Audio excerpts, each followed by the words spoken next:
Okay, right on. Thank you. Thanks for coming tonight, everybody. Yeah, this is our Love That Lasts event, and I'm excited. Thanks for coming. I think it's just a really important conversation. I work with our middle school, I work with high school, and I've worked with our college age kids. And just in my ministry, I've just seen, wow, what just a need for this conversation, and to really have an in-depth conversation about the topic of sex and dating and how to navigate relationship, and that expands, especially culturally, that expands way past just college, right? Just really learning how do we do relationship well? How do we cultivate intimacy? What are the things that get in the way of intimacy? So that's a lot of what we're talking about tonight, and my hope is that it's just a really fruitful, positive discussion. Just a couple things that I wanted to talk about before we get started. One is that nothing tonight is said with, and I know I can say this for all the speakers tonight, nothing's said with a shame, with a wagging finger, with a put down. I want to make that really clear, right? There's no shaming one another or wagging our finger at one another, that's not what's happening at all.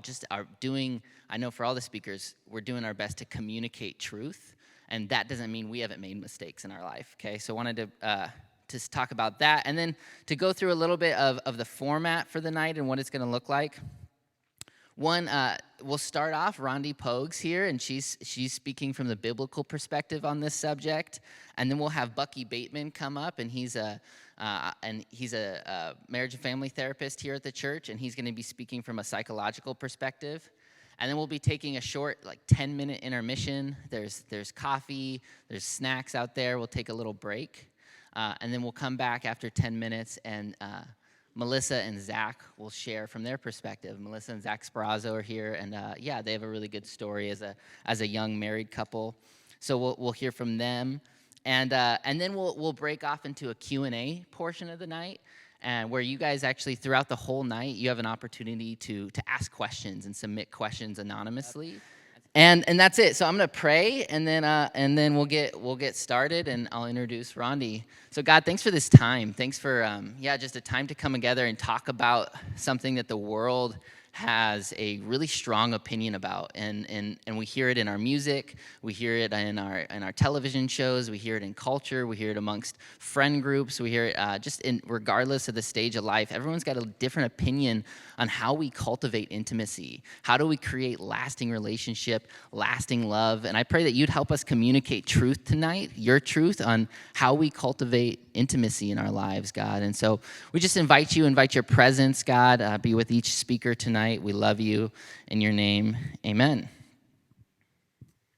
Awesome. So I'm going to bring up Rondi Pogue. Rondi runs a ministry called Unveiling, and she's worked with all the way from young girls in her ministry. She's a youth pastor for several years, and all the way to working with women in prison. So she's just got a really a vast amount of experience working with people and talking with people. So really excited to have her sharing tonight. So Rondi Pogue. Good evening. I'm just going to jump in because I have very little time and I have a lot to say. So we're going to start with the dating side first, because hopefully that will come before sex, right? Hopefully dating. Yeah? Okay, good. Okay, we're on a good page here. So there are a lot of opinions about dating, and Harry was just saying that. Some people love it and some don't. Some date a lot, and some date one person and then get married to that person. Some have really good experiences, and some could write a book of the awful, hilarious experiences, which would be me. So there's all kinds of opinions, especially in the church, that you're going to hear. I want to tell you a story. About 2 months ago, I went to a birthday party for someone, and there were a lot of people there, and I didn't know most of the people. And the typical question I get when people meet me is, how many kids do you have? I'm 38, so I'm at the age where most people have kids, and I don't. So I just said, oh, no, I don't have kids. Oh, are you married? I said, no, I'm not married. Are you dating? And I want to tell you her response when I said no, and she immediately said it. She said, are you dating someone? And I said, No, and she goes, well, that's weird, why not? And I was like, you've got to be kidding me. I can't, but you're gonna get used to that, right? People are just gonna have comments and they're gonna share them with you, and you didn't ask for them. I didn't ask for her opinion on what I thought if I was dating someone or not, but people are gonna have opinions. People tell me all the time, oh, don't you worry, he's coming. I'm not worried, and you shouldn't worry either. Actually, the Lord says not to worry, so I'm not sure why people tell me that one all the time. Don't you worry. Not worried over here at all, actually. So again, you've probably heard things from date for at least a year. Well, don't date for more than a year. Wow, if you don't know by a year, you should break up. To date exclusively in groups. Make sure you get plenty of one-on-one time. Don't kiss before you're married. How do you know if you have chemistry if you don't kiss? Put clear boundaries into place. Don't try to follow everyone's rules. Spend lots of time together. Be careful how much time you spend together. Date a bunch of people before getting serious. Don't date until you're ready to get married. Right? We've probably heard all of that, and you're like, oh, what am I supposed to do? And this is all coming from the church. I was raised in the church. I worked in the church, and this is all the stuff you hear. So here's what I want to say up front, is that everyone's story is different. And that's the thing I've learned as I've gotten older, is people want to have a formula. People want to put it in a box, or it looked like this for me, so it's going to look like that for you. It's different. It's unique. That's the beauty of God. He has a different story for you than he does for me. So know that up front. Don't compare your story. Don't look for this formula. And one thing that God said to me several years ago is marriage is not a promotion. I want you to think about that. Marriage is not a promotion. I feel like it is treated that God is looking and he's going, okay, who is ready? Oh, she is, but not Rondi. That one is. Okay, I'm going to promote her to marriage, but not Rondi. And it's such a lie of Satan. And people use it as far as, that same thing can be used as far as having kids. That having kids is not a promotion. Dating is not a promotion. Because if that were true, then how is the 20-year-old down the street getting married and I'm 38? For some reason, she's more ready than me. So don't buy into that lie. So now let's jump into the biblical perspective. So unfortunately, there is no scripture that talks specifically about dating. I wish there was. It would make things a whole lot easier if there was a heading that said dating, right? But there isn't. And here's why. Is because back in biblical times, all the way up until 1896, dating didn't exist. That is a very new thing. So if they were to write something about dating, it would make no sense. So it used to be, there's everything from arranged marriages to your parents setting you up like an arranged marriage, different things that turned into courtship. And then in 1896, it turned into dating. And then from there, dating has evolved. So I just want to say that up front, that there's nowhere specifically that calls out dating, and that's what can make it hard. But I hope that I can shed some light onto what God has to say and what scripture we can pull into this. So we're going to start with Matthew 22, 37 through 39. Now, this to me is the first rule in life. And it says this: Jesus replied, "Love the Lord your God with all your heart, with all your soul, with all your mind. This is the first and greatest commandment. And the second is like it: love your neighbor as yourself." In dating, and if you're looking to date, this should be the very first thing. Are you loving God with your heart, soul, mind, and strength? Before you step into a dating relationship, are you there? Now, I'm not saying you have to have this perfect relationship with God, but you should be on steady ground with God, because you're going to need to help lead and encourage this other person. And then if you're in a dating relationship, are you loving God with all your heart, mind, soul, and strength? Are you doing that with that person?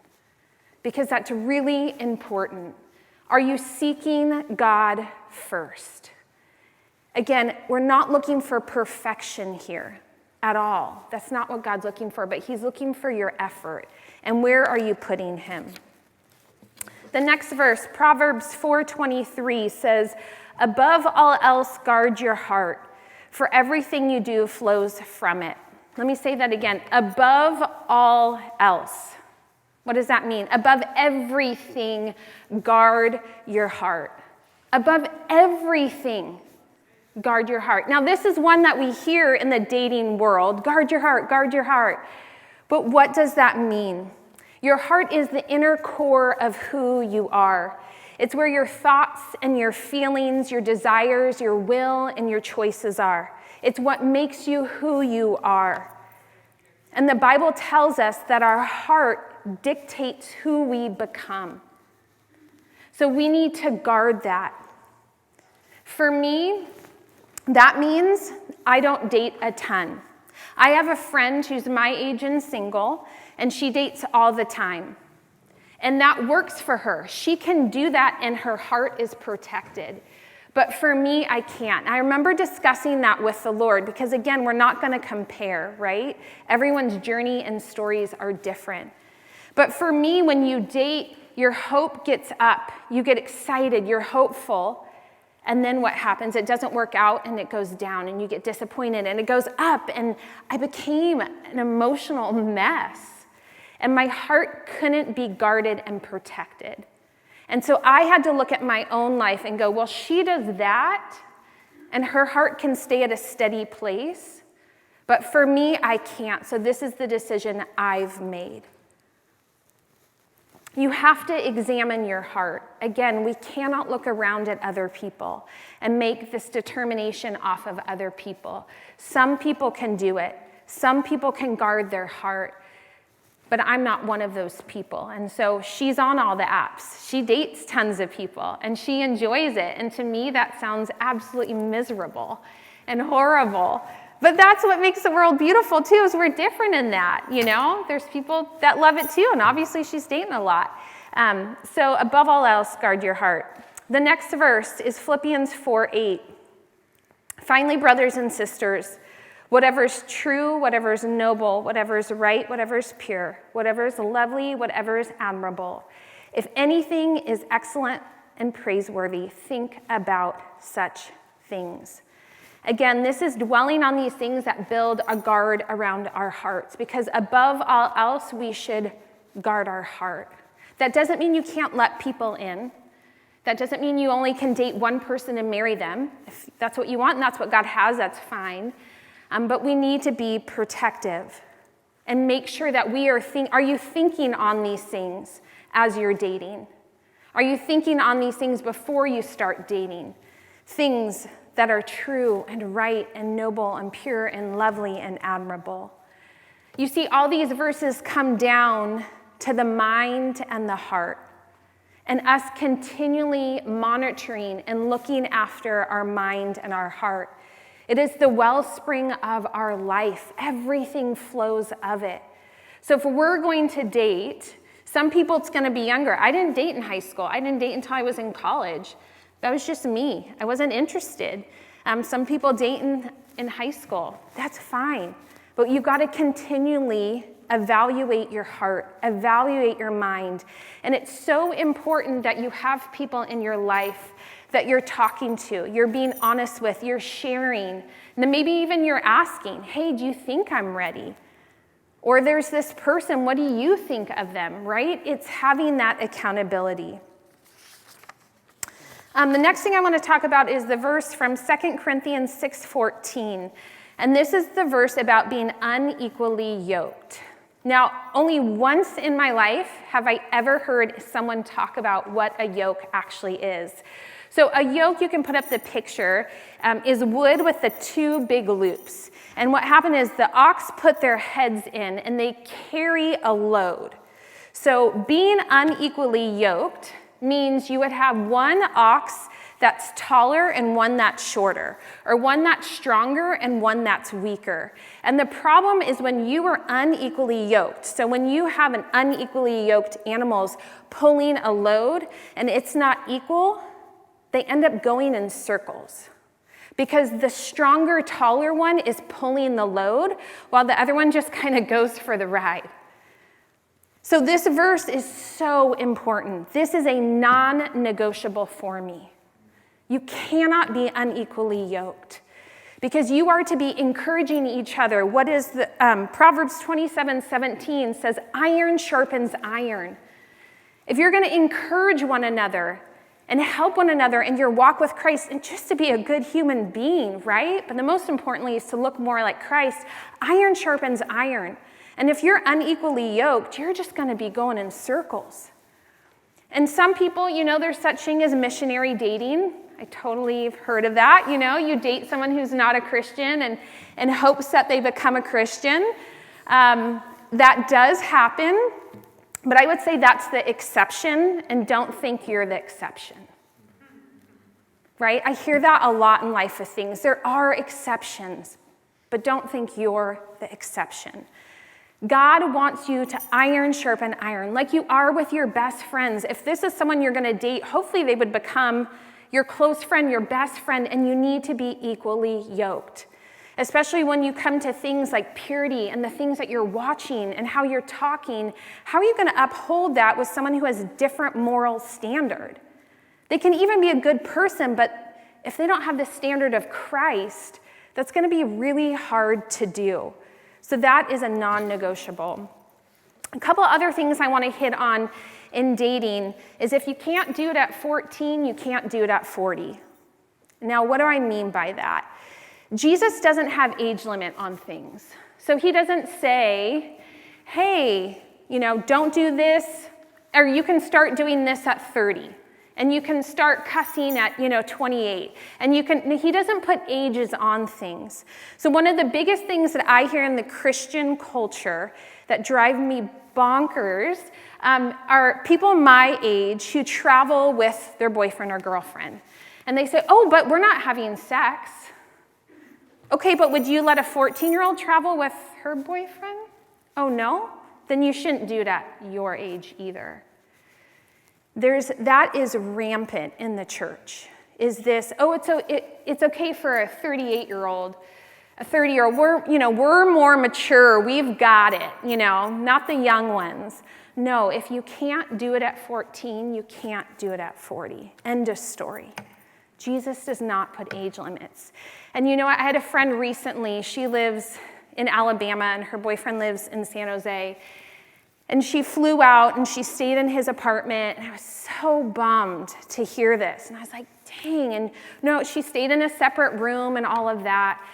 And I just thought, man, I know it's inconvenient if she had to stay somewhere else. I get it. Like staying in a hotel for 2 weeks or, staying with one of his friends that's a girl. But God will bless you for that. Because God sees that you are doing something that's really inconvenient. You're doing something that's costly, but I'm sorry, his son went on the cross for you, so I think it's the least that we can do.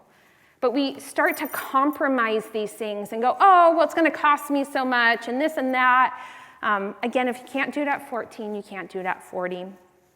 Another one, I kind of briefly talked on this, is these no sex sleepovers, where you spend the night at someone's house, your boyfriend, your girlfriends, and some people even sleep in the same bed and don't have sex. Some stay on the couch or whatever. That's a hard no for me. I will not do that for a couple of reasons. One, you're playing with fire. Two, it's not above reproach. So if someone was to accuse you guys, and you can't really say anything to that. Well, I saw you walking out of her house in the morning. Oh, but we didn't. You need to be above reproach. And the third thing I would say is that you're not respecting each other's reputation. So I know all of my neighbors, and I have really good relationships with my neighbors and their kids. And if they were to see a man come out of my house in the morning, it would ruin my Christian reputation, because they would assume that we slept together. And so to me, that's not respecting each other's reputation and our character. So that's something I would say about that. So in the end, I would say glorify God. Seek God first. Constantly check your heart. Don't look around, don't compare, and have fun. Dating can be a lot of fun. It doesn't always have to be super serious. I think the older you get, it kind of becomes that way. But I've also had some of the most fun times dating. So have a heck of a fun time. Okay, we're now going to move on to the sex portion. So as Harry said, I work with women in prison, and my first group of women that I worked with was a group of women that were all in for murder. And I took them through this curriculum that I wrote, and 2 weeks of the curriculum have to do with sex. And so I think I was 35 at the time. So anyways, we're, having this discussion and stuff, and I just said, hey guys, I want to be honest with you. I'm 35 and I'm still a virgin. And their mouths just hit the ground. I mean, it was just like, which I kind of figured, most of them had started having sex in their teens. And then all of a sudden, this one woman goes, I've never met one before. And we all started laughing. And I was like, I can take autographs at the end. Yes, I am 35 and a virgin. And we are rare. We are a rare breed. But I want to say this. It's doable. There is a lie in our culture that it's not doable. It's doable, you guys. It's really not that hard. There are moments that can be hard, especially when you are dating someone. It gets serious, you're attracted to them, you like them. Absolutely, it can be hard. We are sexual beings. God created us as sexual beings, so it can be hard, but it can be done. And that is the biggest lie out there in our culture, that you've got to experience it with different people, and you've got to, and I'll get to this later, test drive the car and all this and that. And you don't, and I'm very proud of it. I am not ashamed of it. And I was even thinking on the drive down, when I was in college, we went out in downtown San Diego, and I don't know how this happened, but somehow this random guy said something and was saying I wasn't a virgin, and I was like ready to get in a fight with this dude of like, no, I am like proud of this. And so it's not something in our culture that people are proud of, but I think it is something we should be proud of. That you are waiting, that you are going against the grain. You are not falling for your temptations. And now, like Harry said, there's no shame if you have. By any means, but I also have to say there's no shame if you haven't. And there is this quietness where people don't want to say it. And I say stand up with pride for it. It's an amazing thing. So let's start with the definition of sex. The definition is anything connected with sexual gratification. Let me say that again. Anything connected with sexual gratification. So that tells me that kissing may even fall under this. And some of you are like, I don't like this speaker anymore. She can be done. Can you cut off her mic? You guys, it's not just intercourse. That is the biggest lie of our culture, that sex is just intercourse. It's not. It's anything connected with sexual gratification. We have to redefine it. We have to go back to how God defined sex. So 1 Corinthians 7:2 says this, but because of the temptation to sexual immorality, each man should have his own wife and each woman her own husband. So in this verse, Paul is describing any activity outside of marriage as sexual immorality. That means when we read sexual immorality, it includes sex before marriage as one of the many examples of sin. And again, if we define what sex is, that's anything connected with sexual gratification. Hebrews 13:4 says, honor the sanctity of marriage and keep your vows of purity to one another, for God will judge sexual immorality in any form, whether single or married. So any kind of sex in, before, outside of marriage is sinful according to the Bible. I think we all know that. I grew up in the culture where everything was purity conferences. If anyone remembers that era, where all conferences we went to were purity conferences and purity rings and the silver ring thing, and it was just everywhere. And all they would say is, don't have sex, don't have sex, don't have sex, over and over and over. And that was just the message. But I don't ever remember them talking to us about, why does God say to wait? Why does God say to not have sex until his timing? And I would say this. He says to wait because it's out of protection. And when you are protecting someone or something, what does that mean? It means you love them or you love that thing. That's why God asks us to wait, because he dearly loves us. So what are some of the things he's protecting us from? One thing would be STDs. My friend I keep talking about, who's my age and single, she has 2 STDs. You guys, this is very normal. I would say there are probably a good amount of people you know who have STDs and you have no idea, because it's not something, obviously, that people want to put out there and share. But they are very common. Most STDs lead to infertility. Most STDs you have for life. And this means that one day, whoever she marries, she will pass these 2 STDs on to him. And imagine that conversation and him having to take that on. And I believe whoever she ends up marrying, he will be hard, but he'll do it. But God doesn't want you to experience that, right? She goes through flare-ups, and she's got to go to the doctor, and they're painful. And I don't know, this was something that I heard in health class, but again, it's not anything I really ever heard until she was honest with us one time. And she shared with my youth group when I was a high school pastor, and she told our whole youth group, you guys, this is a reality. This happens. God is trying to protect you from that because it's really harmful. Also, it's sitting down with your future partner and telling them all your past experiences. I had a friend who had to do that, who wasn't living with the Lord until he met who he ended up marrying, and he had to sit down and tell her all not all the details, but like all these people and how far he went, and that hard conversation. And that's something God wants to protect you from. Heartache.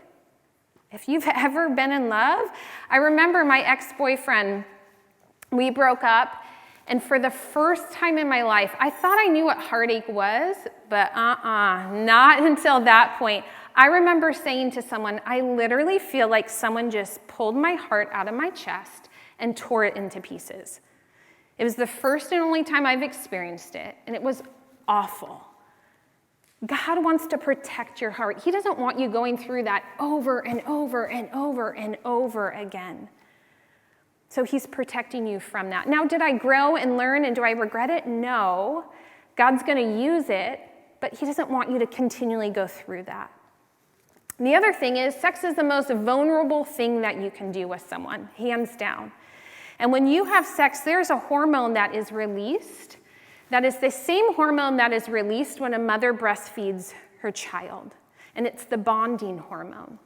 And so when you have sex of any kind, not just intercourse, but you do anything for sexual gratification, this hormone is released and your 2 souls bond together.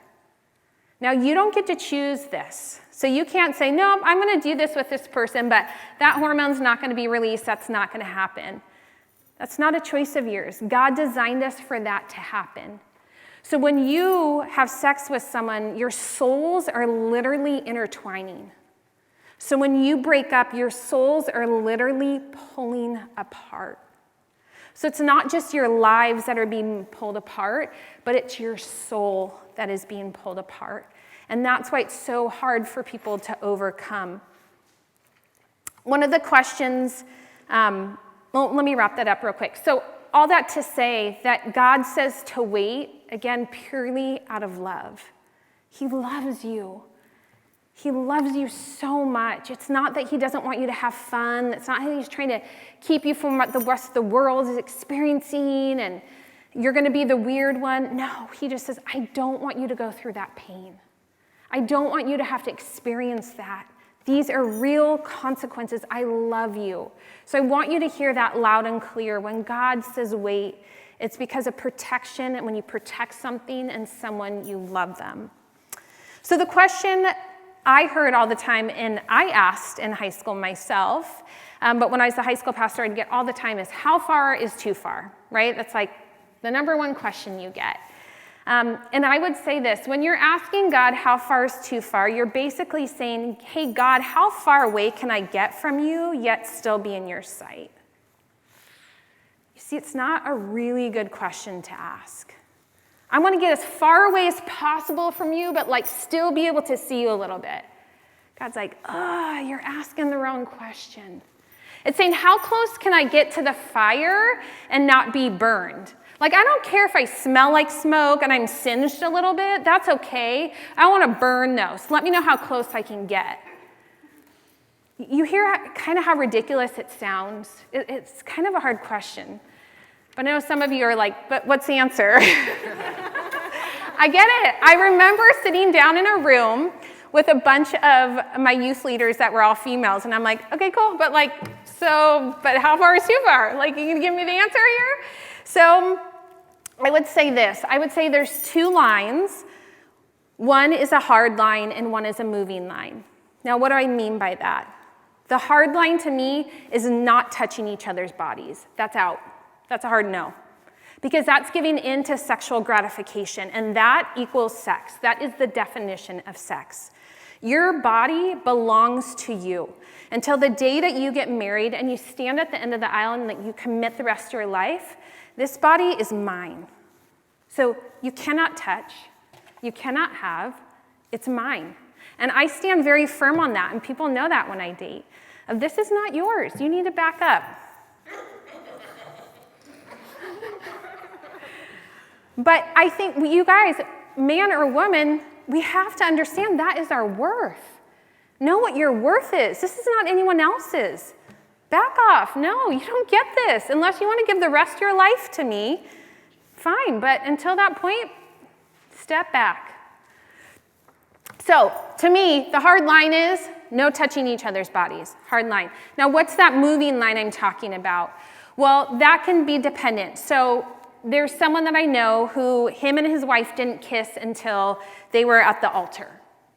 That's not what I'm planning on doing, to be honest. So that's not my goal.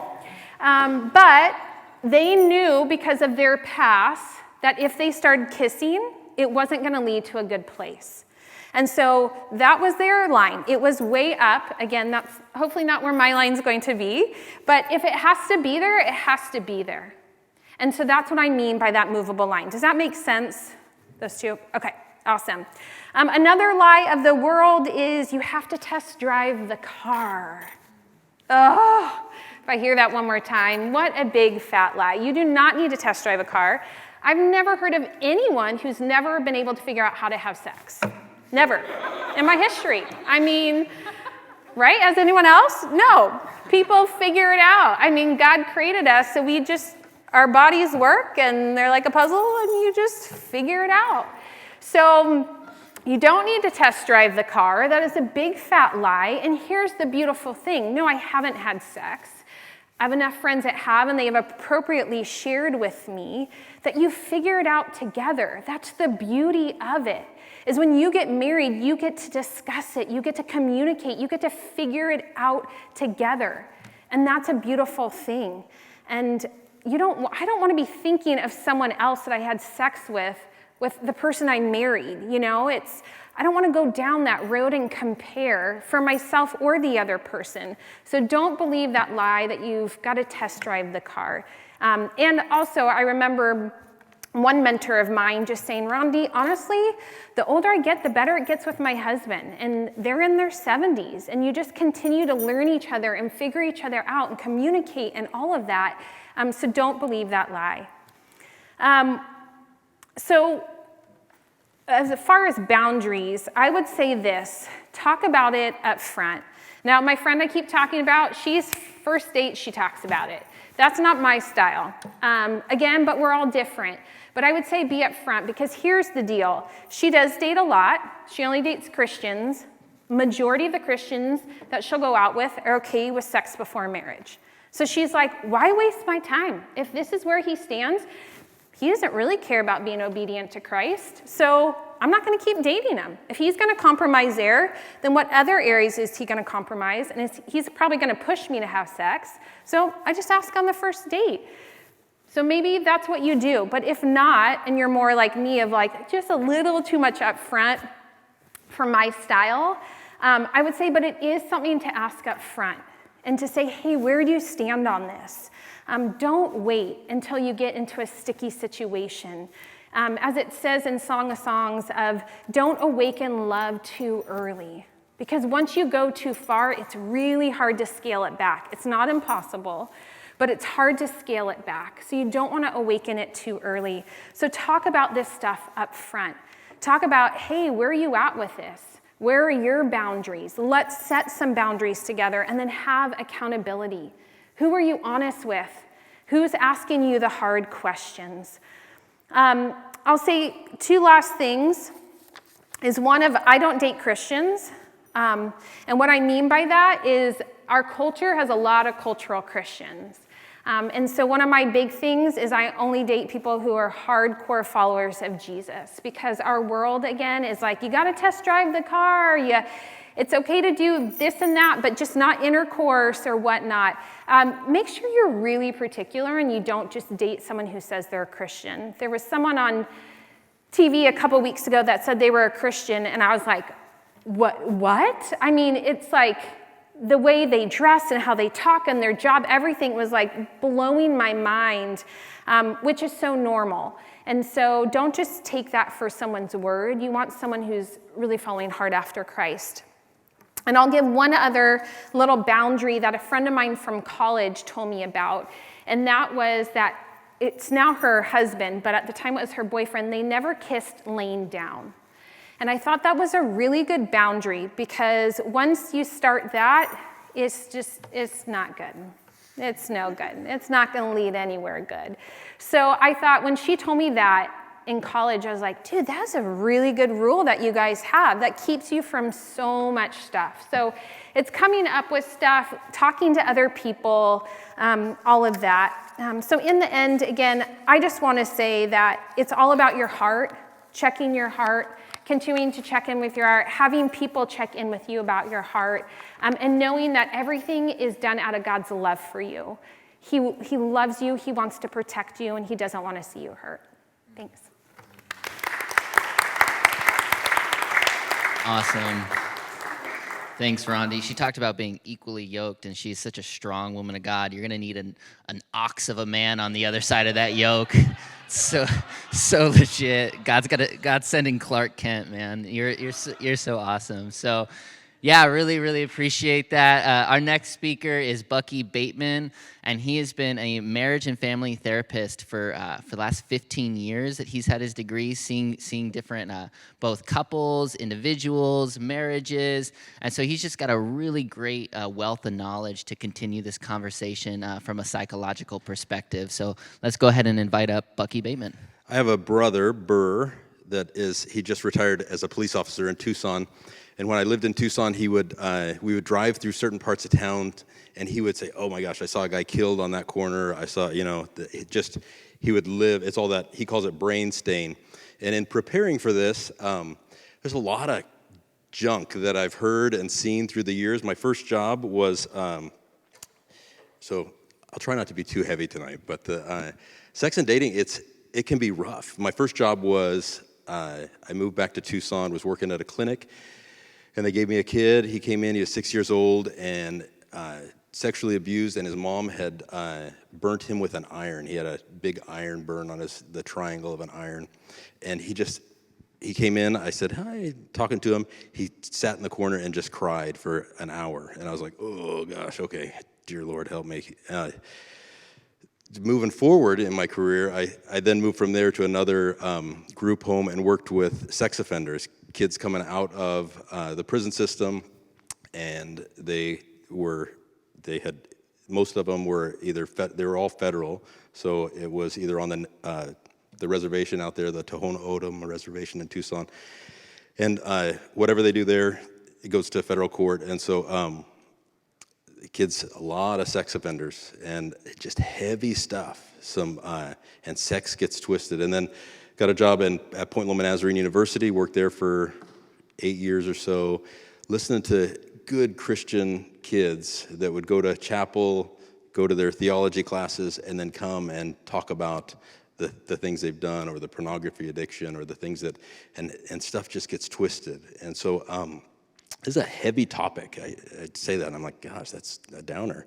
But sex and dating is hard nowadays. It's a challenge, and it's a difficult road to navigate. I miss those days, Rondi, of just say no to drugs and just say no to sex. That was our time, the Reagan years, and it's just like those are simpler times. Yeah, I wish for those Reagan years for more than I was looking back at their debates. I was like, that was an actual debate, but ours are not debates anymore. Looking at what sex and dating, it is such a loaded topic there, and there's a huge cross section of people here. I kind of prepared to talk to teens, and that. Some of my stuff is skewed towards don't hurt yourself and don't hurt others, and be careful. And so that'll come out. I'll start we'll talk about sex education, what teens want from sex education.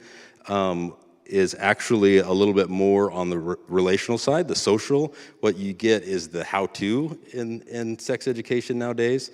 What it looks like to have healthy versus unhealthy relationship. Talk about sexual assault a little bit, and that's my own stuff coming out there. And then I don't want anybody to be assaulted is my own stuff, is what I meant. And then, I don't know. You could take that a bunch of different ways. And then why wait for sex? Just talking about that. Rondi did a great job speaking from a biblical perspective on why wait for sex. So what does a healthy dating relationship look like? Let me put on my glasses here. A few things. That it looks like mutual respect. That respect means that you value each other, that you're putting that person's, you're listening to them, you're not pressuring them, those kind of things. That it means trust, that you can lean into that person and trust that they have your back. That's a healthy dating relationship. Honesty.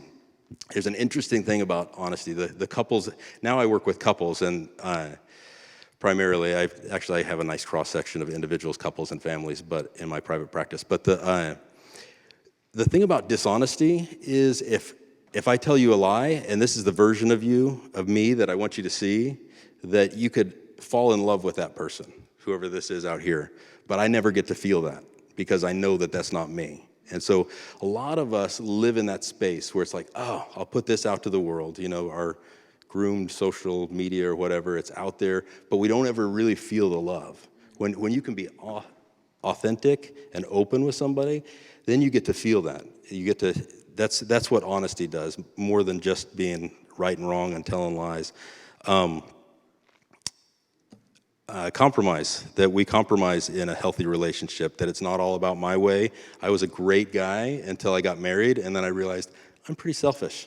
I like my ways. There's a book, last name is Thomas, the book's Sacred Marriage, but I like the tagline on it. It says, what if marriage is to make us holy rather than happy?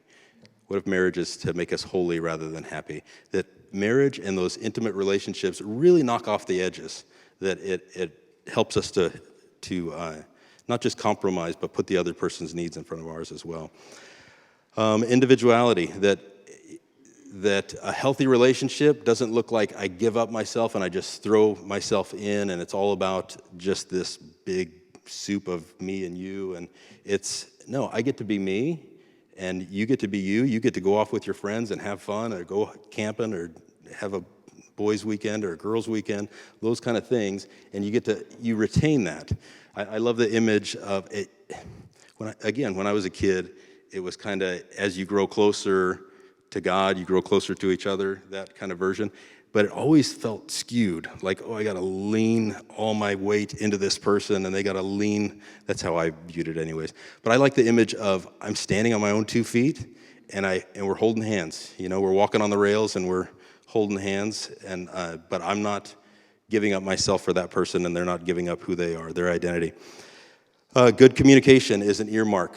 Most couples come to me saying, we just need to work on our communication. And I'm like, oh, okay, let's talk about that. And then it kind of opens up all these other needs. And I'll say this about couples work, that most of us, we come to a marriage relationship or a dating relationship trying to get them to meet our needs. That it seems like I'm showing up because I'm just in love with you, but I'm in love with the way you make me feel. I mean, there's that little twisted part, and when we can deal with some of our own stuff, whatever the baggage is that we bring and our own brokenness, and we can heal some of that, then we're much more likely to walk hand in hand. We fight fair in a good relationship, that we problem solve in good relationships, that there's understanding. There's self-confidence, that a healthy relationship actually builds your self-confidence. It doesn't undermine your self-confidence. I don't know if you've ever been in a relationship where you're like, I was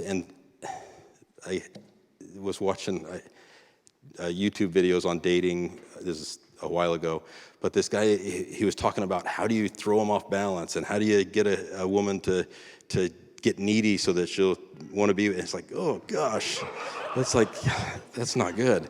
A healthy relationship builds your self-confidence. It doesn't undermine it. And so, and there's healthy boundaries around sex, healthy boundaries around this is what I allow you to do, I don't allow you to do, that I want to have happen, that I don't want to have happen, and you can talk about those things.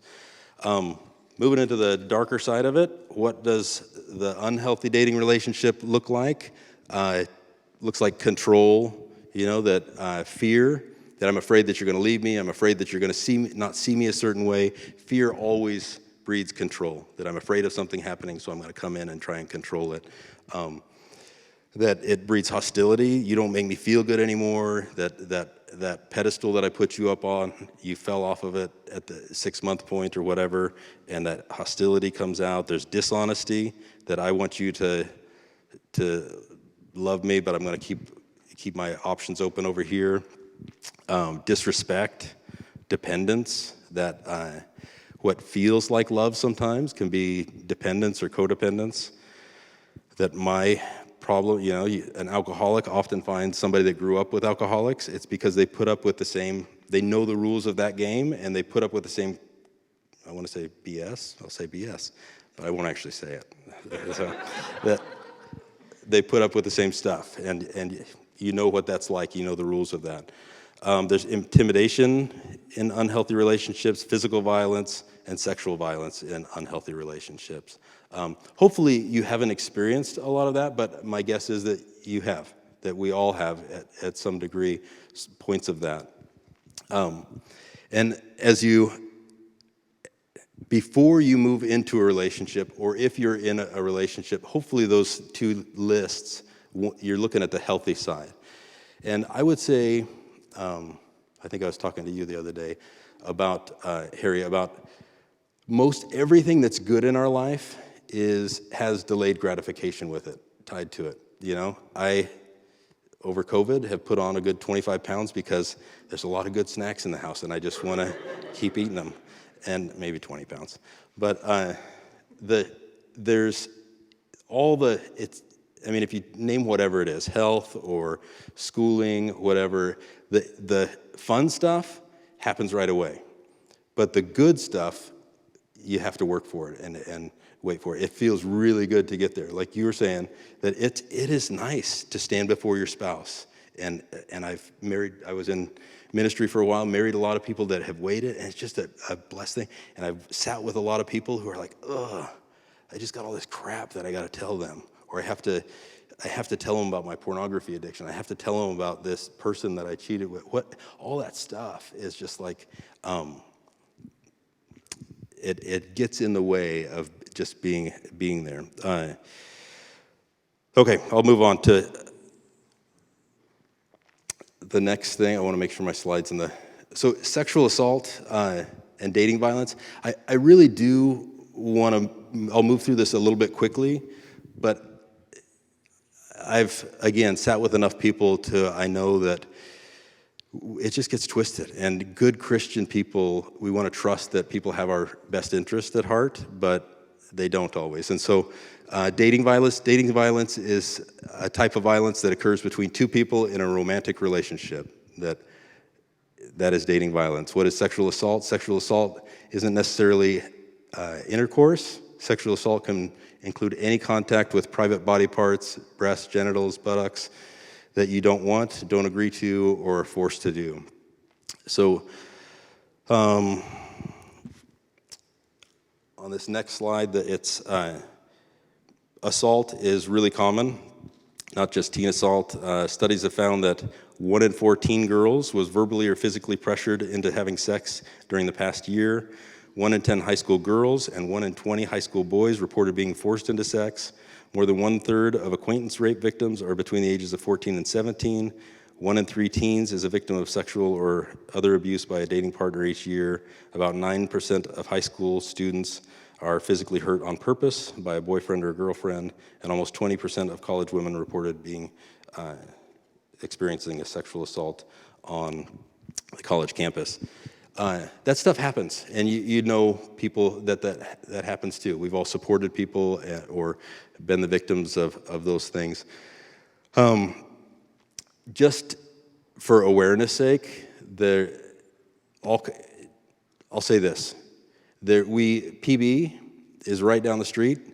Tijuana is right 20 miles from here. Maybe not so much nowadays, but a lot of people, college students that I worked with at Point Loma, it breaks my heart. There's many young ladies that I sat with that were victims of, they went out with their friends, they got kind of, for lack of a better term, cut from the herd, and then sexually assaulted off in a car somewhere, or raped because their friends went home and they were going to Uber later, they had drank too much, or something was slipped into their drink, those kind of things. That stuff happens. And so part of my agenda tonight, that's the sexual assault piece that's like, oh, just don't do that. Don't go there. That I'll say that. All those drugs up there, roofies and Special K, and you can read all that stuff, the ecstasy. But alcohol, most sexual assaults happen when alcohol is present. And so getting high and getting drunk with your friends, do what you want to do. All things are permissible, not all is beneficial, but know who you're with and be wise about looking out for yourself. So next slide, staying safe. This is my little sermon on staying safe. Keep away from people who don't show you respect. If somebody feels creepy, they probably are creepy. Be clear about your limits. So if you want to dance with somebody or something, then do it, but you can say no and walk away. Don't allow a person to touch you if it makes you feel uncomfortable. Avoid excessive drinking or drugs. Pour your own beverage and keep it in your sight. Don't accept mixed drinks or drinks from punch bowls. Trust your instincts and have a plan that if you get separated from friends, that you're going to meet up later, or you have a plan on what's going to happen. So that's kind of I feel like that's a public service announcement of some sort, but just don't be dumb. So saying no to sex, reasons we don't say no to sex, I was sitting and thinking through some of these. I think we tend to have negative thoughts and internal pressures.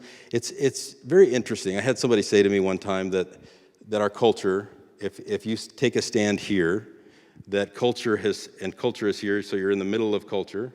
Culture has now shifted, so now you're way over here, outside of the norm. You're a freak if you believe some of the things that we're talking about tonight. And culture would say, oh my gosh, what Rondi said, like, you're still a virgin, or you're, that is what it is. And so, but we have these internal pressures. Here we go.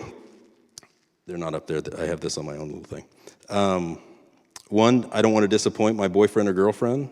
I don't want to hurt their feelings. I don't want to harm the relationship overall. I feel guilty because I'm not fulfilling my duty as a boyfriend or girlfriend. I fear that they're going to break up with me if I don't, that I'm going to, often I think we compare ourselves to everybody else. Like, it's even in my world where I have people who are like, yeah, we're just having sex like there's couples I sit with just like 6 times a week. I'm like, oh my gosh, you have sex 6 times a week? That's amazing. That's awesome. Good for you. But anyways, but it's a natural thing to do, to compare, like, oh, my friends are having sex, so I should probably be doing that too.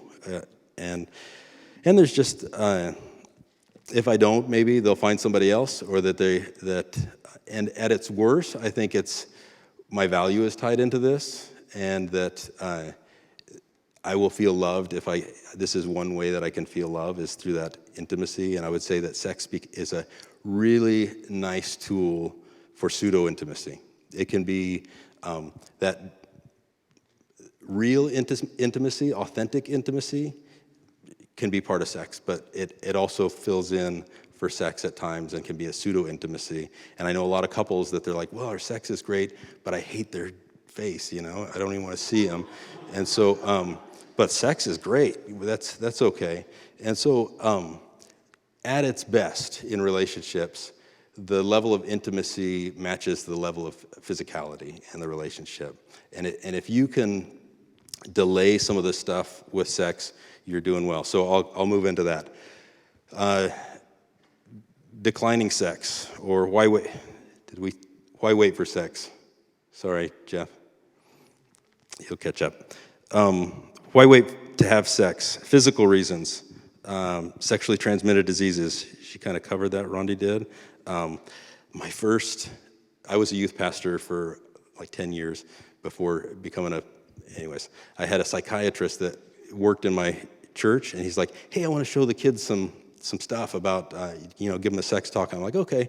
And he brought, this is when like slides, like those rings of slides, and they were all of actual pictures of people's genitals with chlamydia and genital warts, and I had like junior hires there. I'm like, oh my gosh, I'm gonna get fired.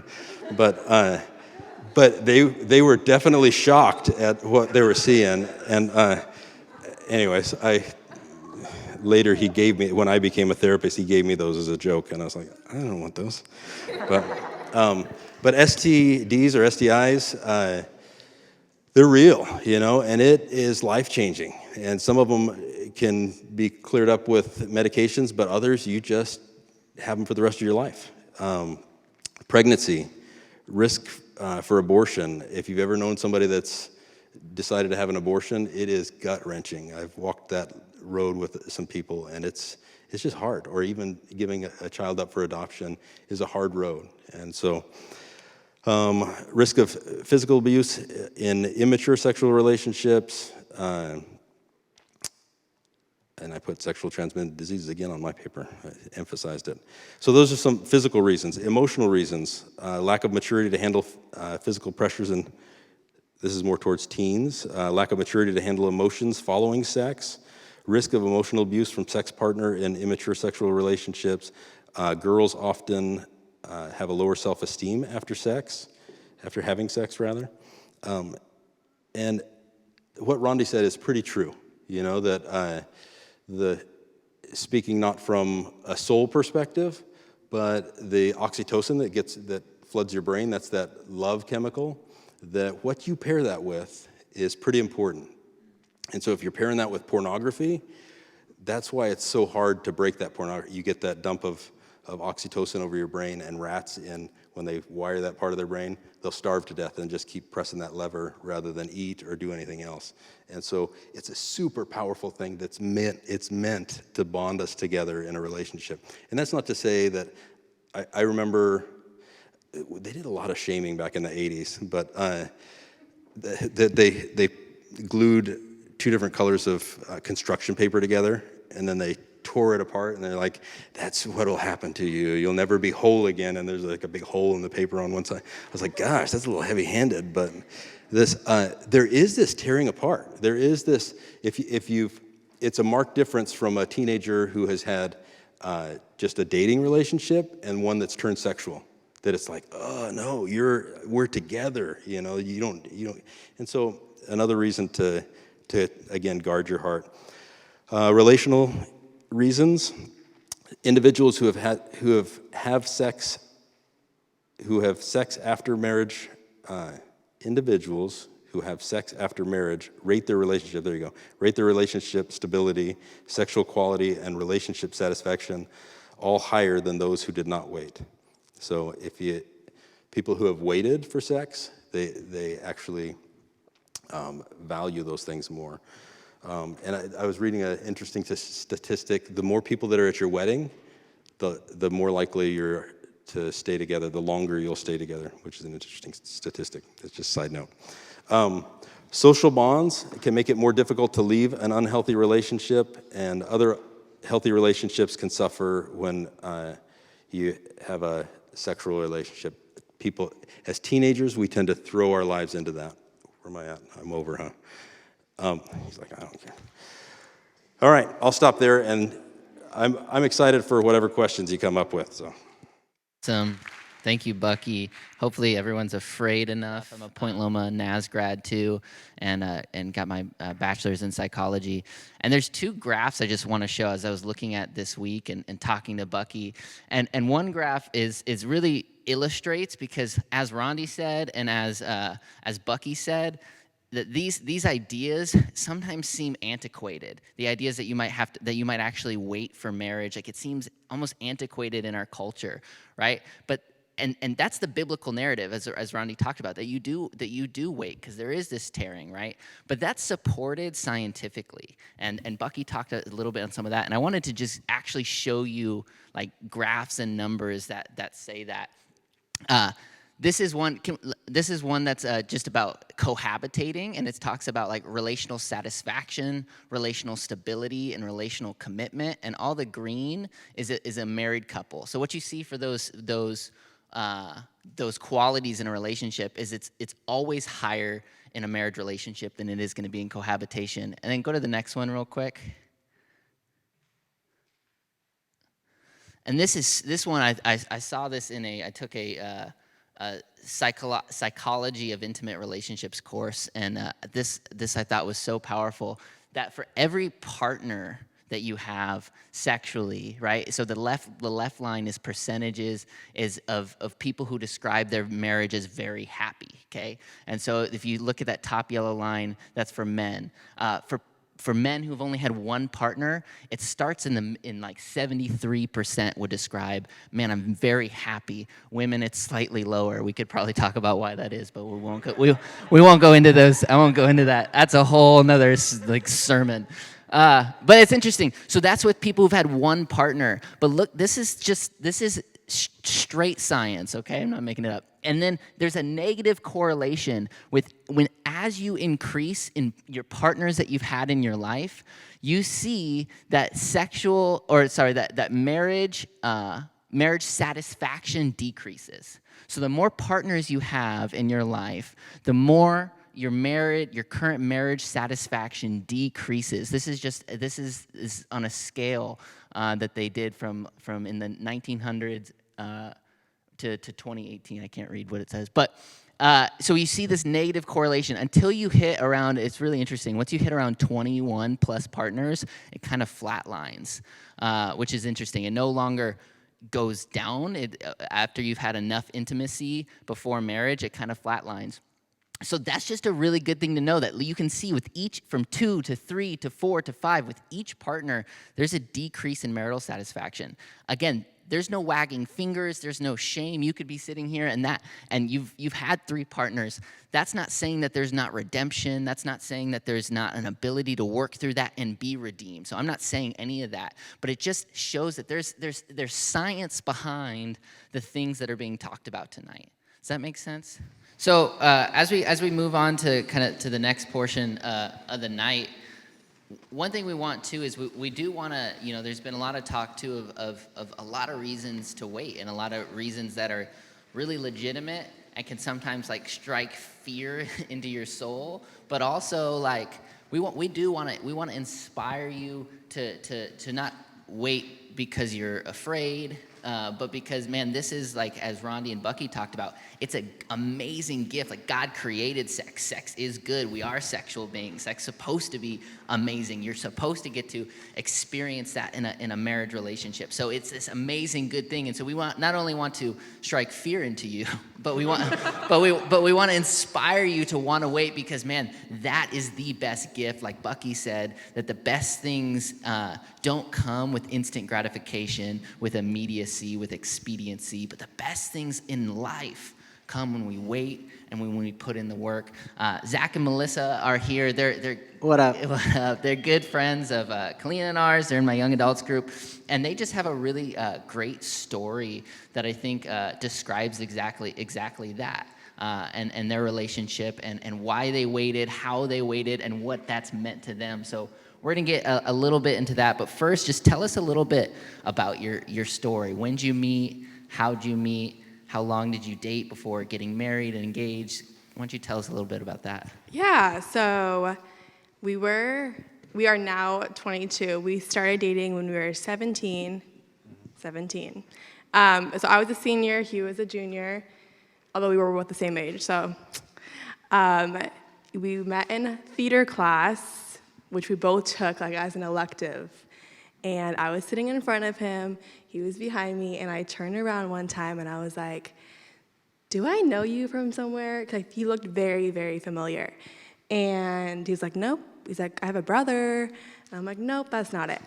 And so I'm like, that's kind of like what started bringing up conversation, where we started being friends in that class, hanging out, having lunch together every day, and then we found each other like going to the same church.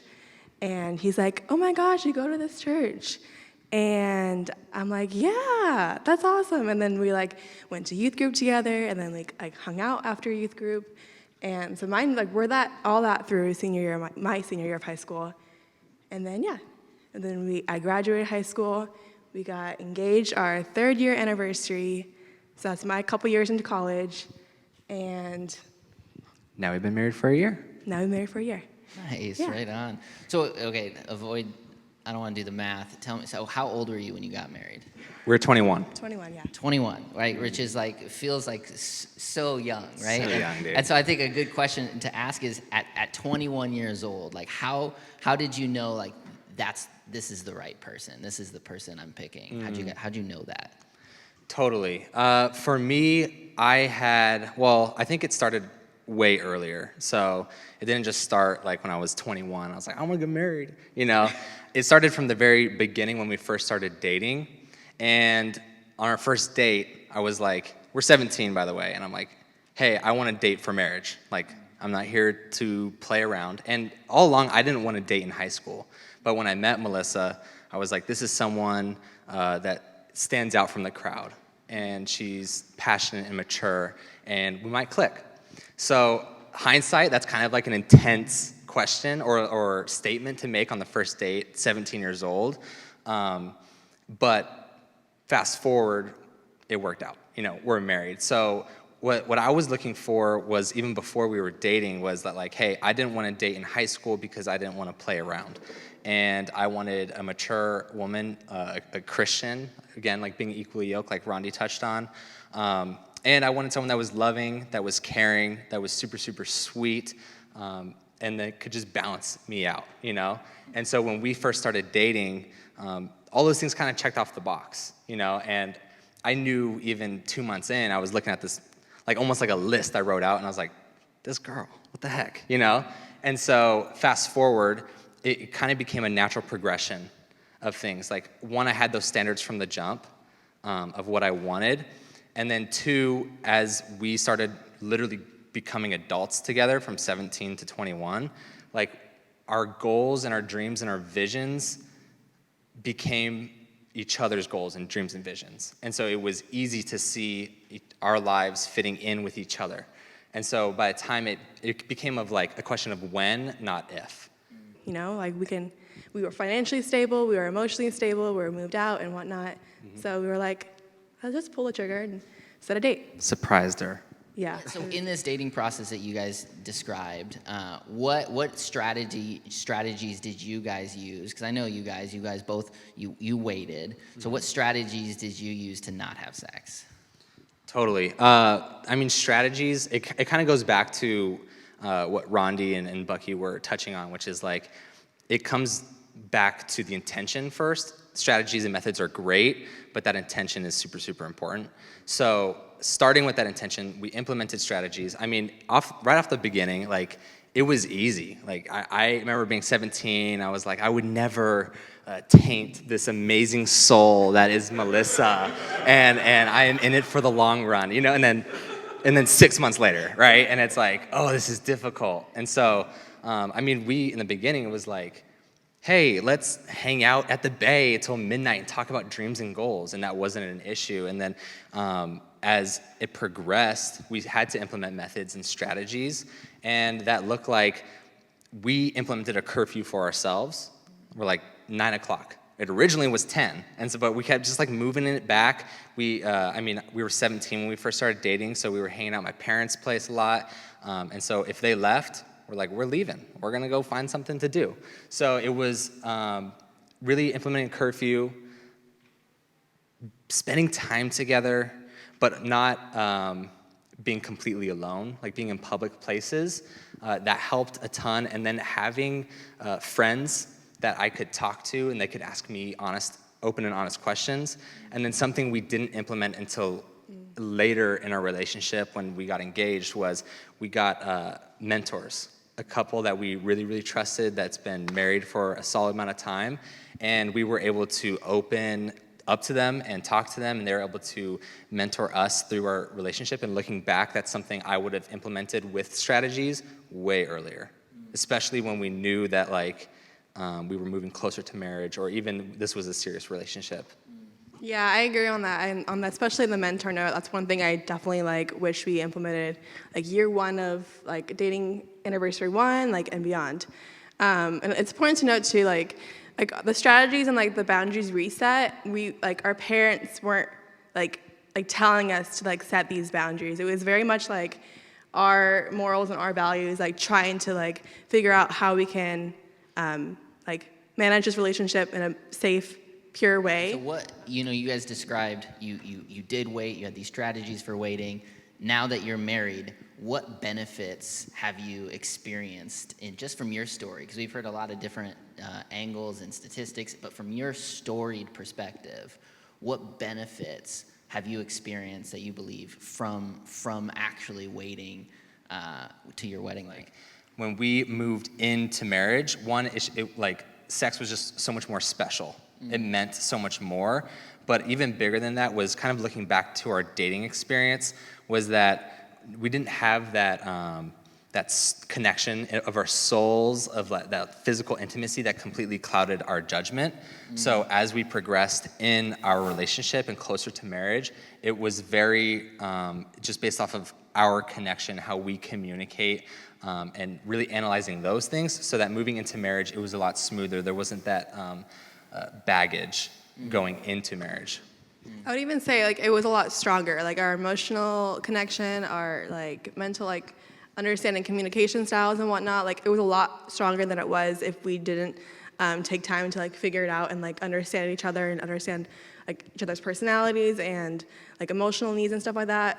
And then once we were married, it was like then the physical aspect comes in. But. And one other thing that Rondi was saying that I super connected with was that you don't have any previous baggage, so you are learning together, and like you're experiencing each other together, and there's no shame, there's no guilt, there's no, oh, you need to catch up or any of that. And it makes it way more enjoyable and more fun without that shame and that guilt and that baggage. Yeah, because we were like, first relationships for each other were both each other's first relationships.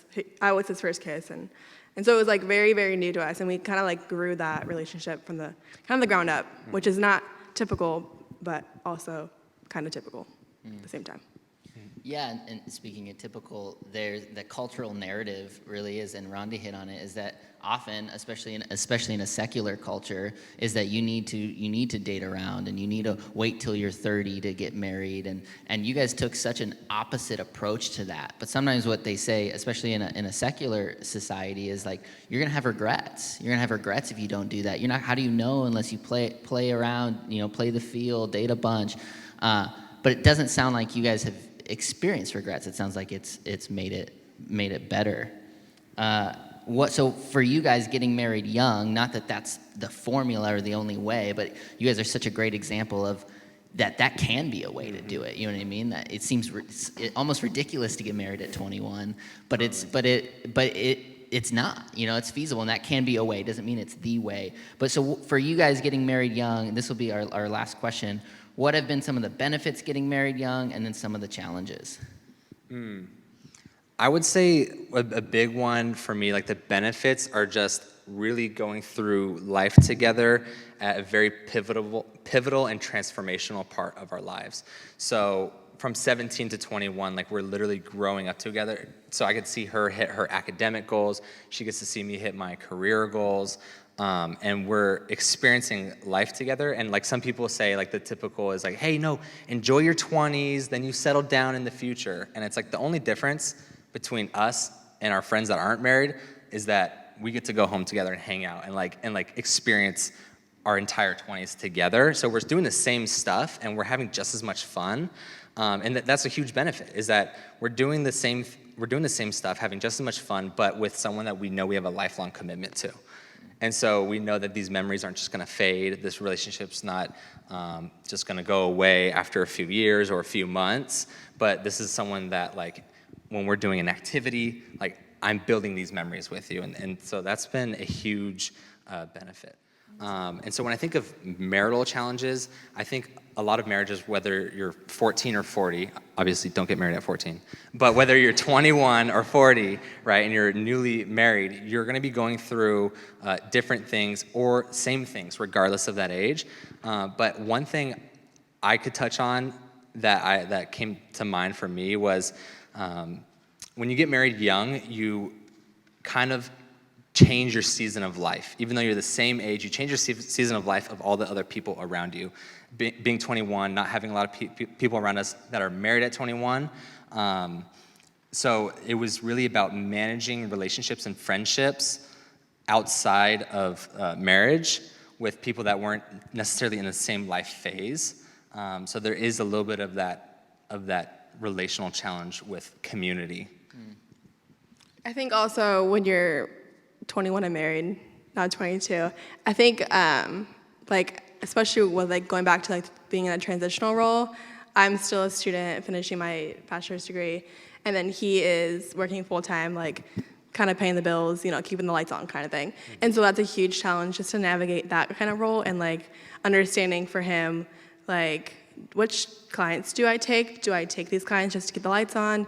Like, am I like venturing out to more creative responsibilities and creative roles? And for me, it's like, I'm in school. Like, I can't, like, I don't help as much, right? So, like, for him, it's a huge challenge to make sure, like, we're being financially smart, trying to pay off debt, pay off previous years of taxes. So, like, all the adulting things come in, especially when you're this young and married, and you're like, ooh, I gotta do it by myself now, Yeah, you upgrade your responsibilities. So those responsibilities are bigger. You don't have like that luxury of being able to pick and choose a little bit. Like, you really got to handle these responsibilities and understand that those, I had to understand that these responsibilities are things that have to get done. And especially went back to like Becky was saying about like you don't realize how selfish you are walking into marriage. Like, you realize you're like, before marriage you're an individual, you're very like, I got this, like I'm killing it over here, especially when you're by yourself and paying your own bills and working and all that. And you walk into marriage and you're like, oof, that was a rough conversation. Like, and you can see how selfish or maybe like immature you are in a way. And so like navigating that, it goes for a lot of married couples, but navigating that as a young married couple is especially challenging because you're like, well, everyone else is like individual. It's like everyone else wants their own thing, and you're like navigating that, especially in a marriage, like a solid marriage, right? Yeah, thanks guys for sharing. I love what you said about intentions as well, and I think that applies whether you're, dating and you're in your 30s or you're 17, setting your intentions, and that's super important. So, yeah, thanks for sharing. Let's just give it up for Zach and Melissa. Did Jesus experience loneliness, and does God ever experience loneliness? Did I get that right, Rebecca? Yeah, and so why don't we direct that to Rhonda if you want to start. I would say Jesus did and God does not. And here's why. It's because Jesus was human. And to be human, you're going to experience loneliness. But in perfection, we won't be lonely because we won't have those kinds of downer emotions. So that would be my answer to that. Like, how do you experience God as an individual? And what boundaries do I need to set as a Christian dating maybe another Christian? How I experience God with a non-married person. I don't know why I keep moving towards you as if you're my my wife's over here. You know what I mean? But yeah, does that make sense? Like, how do I think so. I'll answer it, and then if someone else wants to jump in. I did always hear growing up to not pray together, to not do these certain things together in your walk with God when you're dating someone. And I didn't do that. It was really important for me to pray with the person who I was dating. It was really important for me to read God's word together. But again, there's that moving line. For some people, if that doesn't work for them and somehow that takes them too deep and too intimate, then you got to focus on yourselves and not look around. I'm a black and white person, so I wish there was a hard line of black and white, but it's going to be moving, and that's where, again, all those verses I shared that said, above all else, guard your heart, right? Continually look at your heart and your mind and where you're at and evaluate it yourselves in your own relationship. I would just add to that even in marriage, you want to have your own. I think that's when it gets weird, is when I'm leaning on that person and my faith is not my own, it's their faith, or I look to them to who am I, and we all have our own relationship with God, and that gets enhanced, and we spur each other on, like you had spoken. And so, yeah, I think you can do that in a dating relationship. You can do that in friendships. Yeah. Awesome. Yeah, and Bucky, this next question is for you. How, we heard about, biblically kind of how Ronnie defined sex, which is in anything, how do you say it? Anything connected to sexual gratification. Just you and your experience, how would you define it as a counselor and what you've seen? That's not a bad. I like that one. Sex is kissing sex? No, I wouldn't say kissing is sex, but and is that sexual gratification from that? There's pleasure from it, but we play these mental games of like, okay, this is okay, this stuff is okay, and this is okay. I think you start crossing lines. There's a guy, again, named Norm Shoemaker. I remember asking him, like, where's the line? And he drew a mouth, and he just put a line below the mouth. It's like kissing is okay, everything else, just stay away from it. Mm-hmm.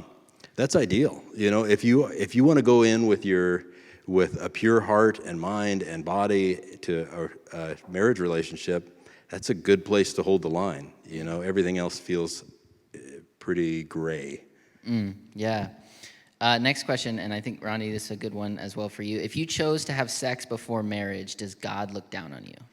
No, not at all. It's just like if you get drunk. It's just if you watch a dirty TV show. It's sin is sin.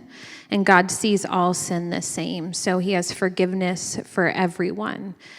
So absolutely not. He doesn't see you any different. He just wants you to come to him and confess that and get that out of the way, because that's going to fog your relationship with God. It's going to get in the way. It's going to cloud his voice.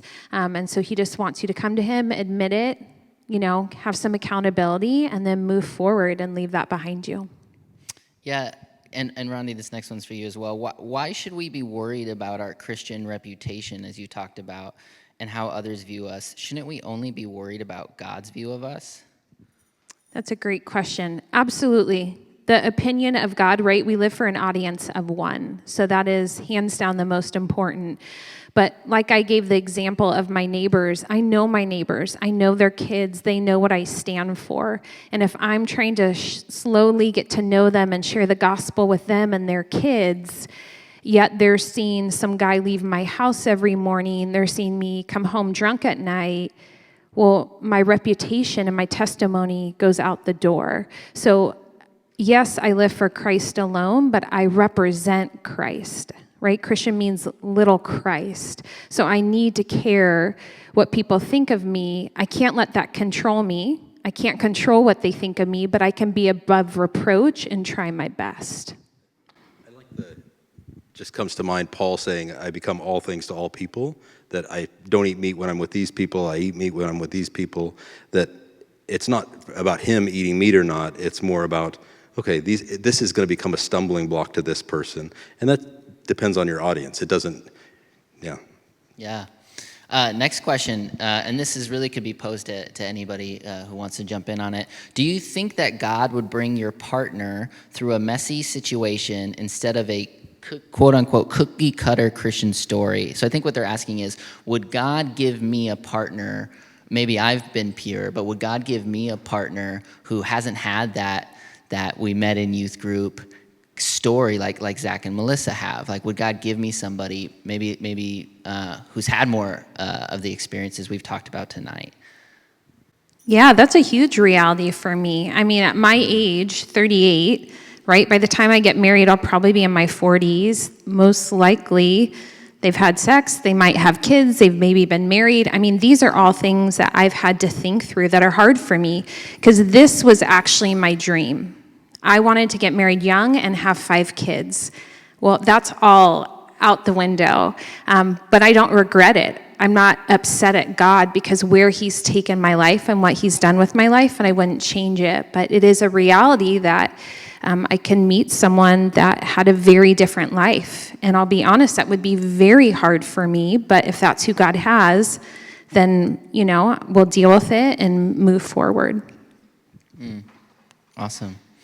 Another question. I hear a lot about people divorcing or breaking up because of the so-called spark fizzling out. Should that even happen? What should you do if it does happen? And again, this is a great question for anybody who wants to jump in. So should it happen? Should the spark fizzling out, people get divorced because of this spark is there, then it fizzles out? Should that happen? And what do we do if the spark's not there anymore? He commands us to love. And so I don't think he would give us a command that was a feeling. He doesn't, I command you to be happy all the time, or I command you. It's more, I get to choose to love this person. And I think sometimes that spark feels like, oh, that's the passionate love that is good and healthy, but that's not what a marriage is built on, and that's not what relationships are built on. And so if that's what you're looking for, that's the falling off the pedestal. It's like, oh, you make me feel good, and you're just this dreamy person. And then, all of us wake up without our makeup on. I have a lot of makeup on right now. And it's not a pretty picture, And so it's hard, and that's the commitment, and that's a choice. I choose to love that person, and that spark. That's why you see the marital contentment and satisfaction go up the longer people are married, because they've worked out some of that stuff and they're like, I choose this. We've worked through some really hard stuff. I was gonna say, for me, when that question was asked, for the person is asking, where is that spark coming from? Is that coming from the physical intimacy that you guys may be pursuing, or is that coming from the emotional intimacy that you're pursuing? Is it red flags? They're ooh, it was great in the beginning, and now I see some red flags, maybe with his family or his habits, her habits, or her upbringing. And so kind of navigate and gauge that too. Are you putting the physical intimacy on a pedestal, and then you're ooh, I'm not attracted to this person anymore. And so you're kind of gauging that too. So it's important to what Bucky said, is you're choosing that person day in and day out, even through the hard times, through the emotional traumas, either of their family or your family, and like you're choosing that direction like day in and day out. What do you say about what do you say to people whose parents conceived them before they were married? What do you say to them? And because there's this person is saying, because then you are kind of like a product of sin. Yeah, interesting question. My sister was conceived before my parents were married, so yeah, it's an interesting question. I wouldn't say they were a product of sin, not to them at least. Yeah. It's not probably helpful to them. So you would not say that because that's not helpful. Anything else? That's fair. I think a child is always a gift, you know, and I have mentored young girls who've gotten pregnant out of wedlock, and it's hard. It's hard to be a mom really young. It's hard to walk through that, but that child is the biggest gift. And one of them in particular, she has 4 kids now, and she looks back, and that child that they conceived, I mean, she doesn't regret it at all. She loves that child. Everyone loved that child, so maybe it was the act of sin, but you're not a sin, and you are a gift and a blessing. And that's something beautiful that God always does, right? That's redemption that God brings. What's the meaning of being equally yoked? The meaning of being equally yoked means you and the other person are on the same page spiritually. So again, when you're unequally yoked, that means that one person, like if you're taking the ox, one is smaller and weaker, and the other one is bigger and stronger.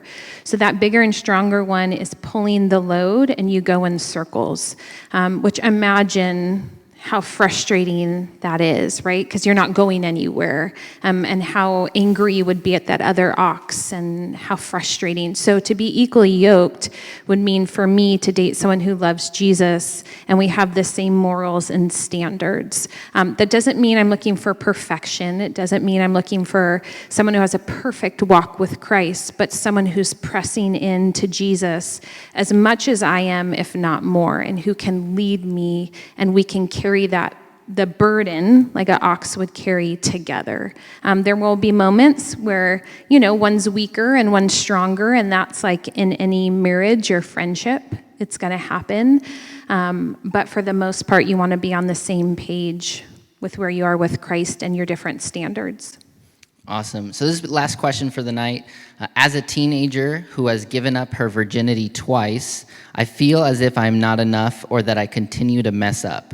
I now struggle with regret and constantly think I'm a horrible, unclean Christian. How do I break through the guilt and continue to grow? Just simply put, in my mind, shame pushes us away from God. Conviction, or you could say guilt, but I'm guilty if I've actually done something. But conviction of the Holy Spirit brings us back into relationship with God. And so tuning into that, is this shame I'm feeling, or is it the Holy Spirit convicting my heart to come back into right relationship? And Satan loves to shame us, and those voices come into our head all the time telling us that we're not enough. When you can turn to those voices and say, you have no place to speak to me, go to God's throne and do whatever he says, then you're free to say, okay, God, what do you want? And how do I, you're free to forgive yourself, let those things go. That's a reality. You can't just say, oh, you're just forget about it, you're good. That's a reality of your experience, and how do you forgive yourself for that? How do you ask God for forgiveness of that? Yeah, I would say what he said is shame is from the pit of hell.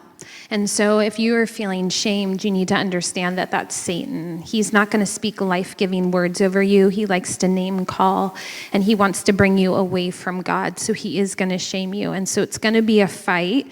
Like any of us have had to fight a battle in our lives. And so it's going to be a daily fight to speak the truth over yourself and to say, no, that's not who I am. And something sometimes that I do is, it feels silly at first, but when I'm struggling with a lie, sometimes I'll sit there and literally go like this, like I'm grabbing it, and I'll say, no, Satan, I'm not going to believe that lie anymore, and like I throw it away, and then I proclaim the truth over myself.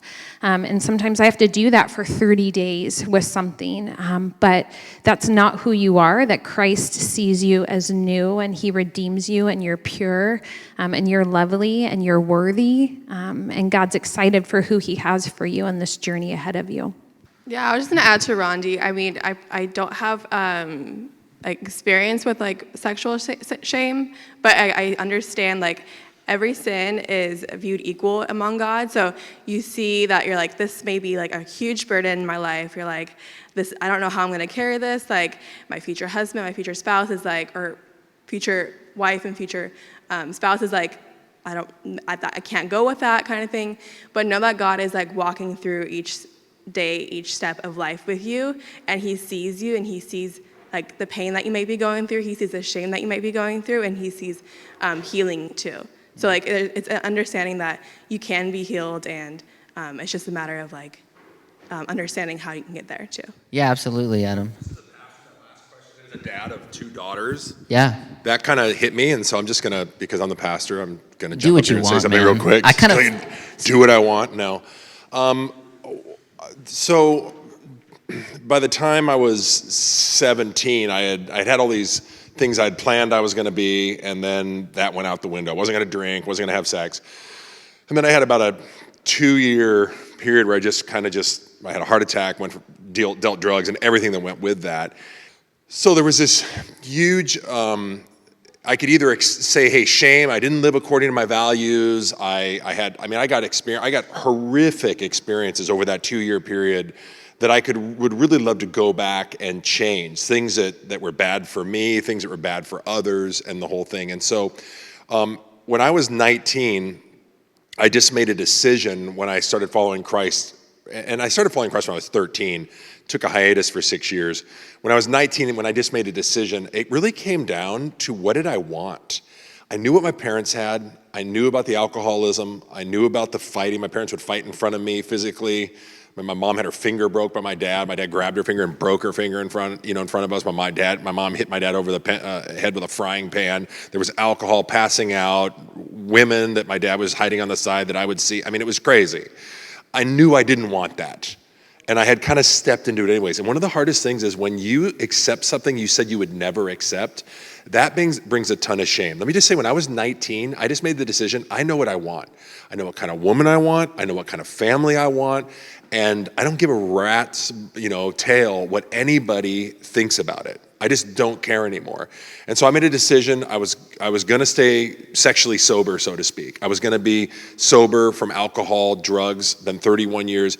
And it was 8 years. I made a decision when I was 19. I dated multiple times. At one point, when I was in my mid-20s living alone, I took a period I said I'm going to take 1 year and not date. God made that 2 years. And then I dated one girl for 4 months. We held hands. That was it. The next guy I met was their mom, and she was a virgin. She had a completely different story. She had your story. And so we were so different. I was party Mexico boy, and she was the exact opposite, church girl and the whole thing.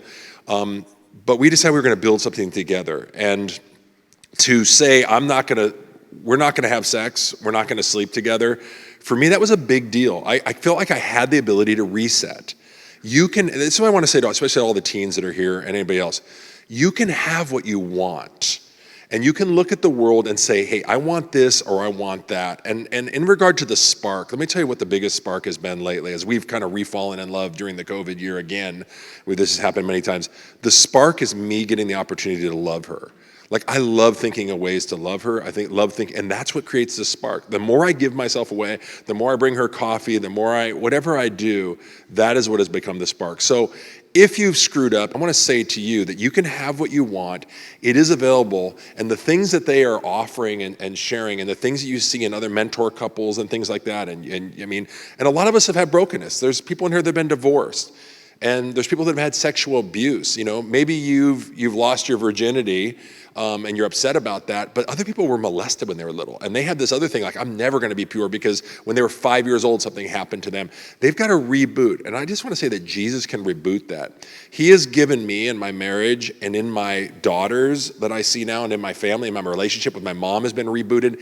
Everything I ever wanted has been reset, but I'm a guy who did not go that direction, and I just made a decision.